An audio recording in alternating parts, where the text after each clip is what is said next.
Sahabat berbagi, bagi Anda yang saat ini sedang hamil, kemudian pada saat pemeriksaan USG, dokter bilang bahwa plasenta Anda letaknya menutup jalan lahir. Tentu Anda bertanya-tanya, kenapa ya hal ini bisa terjadi? Apa ya yang harus dilakukan? Kemudian bagaimana cara proses persalinannya? Apakah bisa lahir normal atau tidak? Saya akan menjelaskan. Kondisi ini adalah yang kita sebut dengan placenta previa. Ini adalah salah satu diagnosa kelainan letak plasenta. Jadi plasenta di dalam rahim itu tujuannya adalah sebagai pemberi support makanan, nutrisi, oksigen untuk janin. Jadi ini juga plasenta juga berfungsi sebagai barrier, sebagai proteksi janin terhadap dunia luar. Plasenta juga berfungsi untuk menyalurkan apa yang ada dari ibu, darah ibu masuk ke dalam janin, diproteksi di barrier oleh plasenta. Normalnya letak plasenta itu ada di puncak dari rahim. Jadi kalau kita lihat bentuk rahim nih ya bentuknya seperti bola alpukat atau seperti bola lampu, ya di ujung atas itu adalah letak normal dari plasenta yang kita sebut sebagai di letak fundus. Bisa juga letaknya di depan atau di belakang dari rahim, ya korpus depan ataupun korpus belakang. Itu adalah letak plasenta yang normal, yang umumnya terjadi pada kehamilan. Namun ada beberapa kondisi di mana letak plasenta itu menutup jalan lahir, yang kita sebut dengan placenta previa. Kondisi menutupnya ini juga bermacam-macam. Ada yang menutup full atau placenta previa totalis, ada yang menutupnya sebagian, ya, yang kita sebut sebagai placenta letak rendah, dan ada juga yang menutupnya hanya di ujungnya saja, atau yang kita sebut dengan placenta marginalis. Jadi kalau kita lihat nih anatominya, bentuknya, ini ada yang letaknya full menutup, totalis, kemudian ada yang marginalis, ya. Biasanya itu marginal, jadi dia ujungnya saja dekat dengan jalan lahir. Kemudian ada yang letaknya kita sebut sebagai letak rendah. Jadi dia belum menutup, belum marginal, tapi sudah mengarah ke jalan lahir. Jadi kondisi ini biasanya diagnosa placenta previa ini kita mulai sebut atau mulai perhatikan pada kehamilan 28 minggu ke atas atau kehamilan trimester 3. Trimester 1, trimester 2 itu biasanya plasenta belum bermasalah, tapi di trimester 3 biasanya 28 minggu ke atas kita mulai waspada untuk melihat di mana letak plasenta itu menempel. Apa sih konsekuensinya? Apa yang harus diperhatikan? Jadi kalau ada placenta previa, maka risiko yang dihadapi adalah risiko perdarahan. Bisa berupa perdarahan sedikit ataupun perdarahan yang banyak. Dan kalau terjadi perdarahan banyak, maka ini akan berdampak pada janin dan juga akan berdampak pada ibu. Artinya kalau perdarahan yang ngalir deras, maka ada risiko yang fatal pada janin, dan juga kalau tidak segera dihentikan, maka akan ada risiko yang fatal untuk ibunya. Jadi apa yang harus dilakukan? Kalau saat Anda periksa, kemudian dokternya mengatakan bahwa plasentanya menutup jalan lahir. Pertama adalah aktivitas. Anda harus perhatikan betul bahwa aktivitas Anda tidak terlalu menekan daerah rahim bawah. Jadi artinya Anda hindari untuk mengangkat barang berat, untuk mengedan, posisi berjongkok, lompat-lompat, dan juga Anda dihindari untuk melakukan aktivitas suami istri.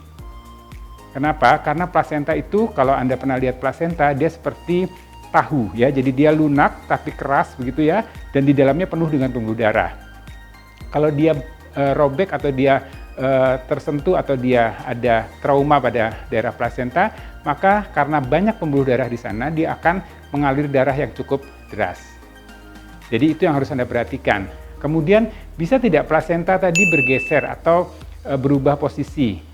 Ada kemungkinan, ya, pada kehamilan 28 minggu, rahim kan akan terus berkembang sampai kehamilan di 37-40 minggu.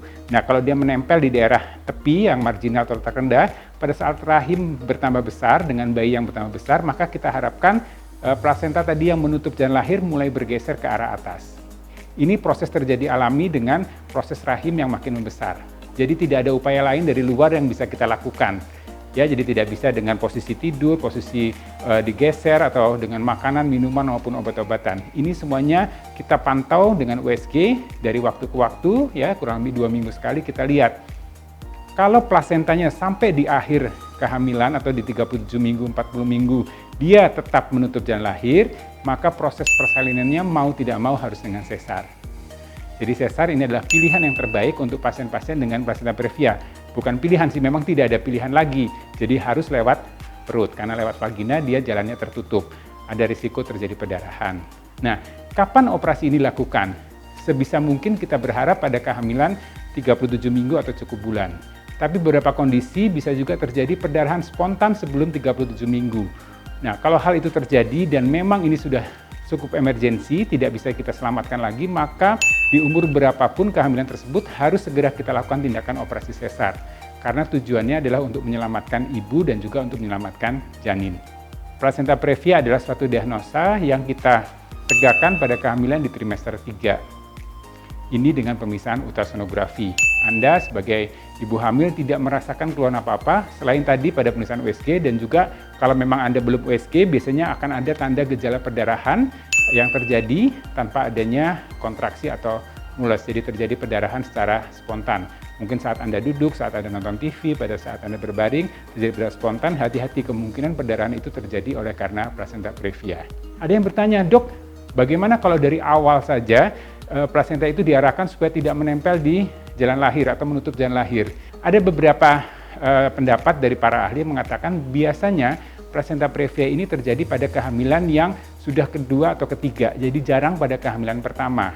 Kenapa? Karena plasenta itu kan seperti akar, dia mencari tempat di mana yang banyak pembuluh darahnya, di mana letak dari rahim yang banyak sumber makanannya. Pada hamil anak pertama bisa menempel di fundus atau di atas. Nah, hamil anak kedua dia geser ke depan, hamil anak ketiga dia geser ke belakang.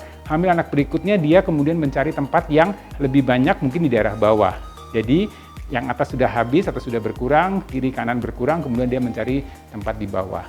Ini masih pendapat beberapa ahli. Ya, ada juga kita temukan pada kehamilan pertama letak plasentanya sudah di bawah atau menutup jalan lahir.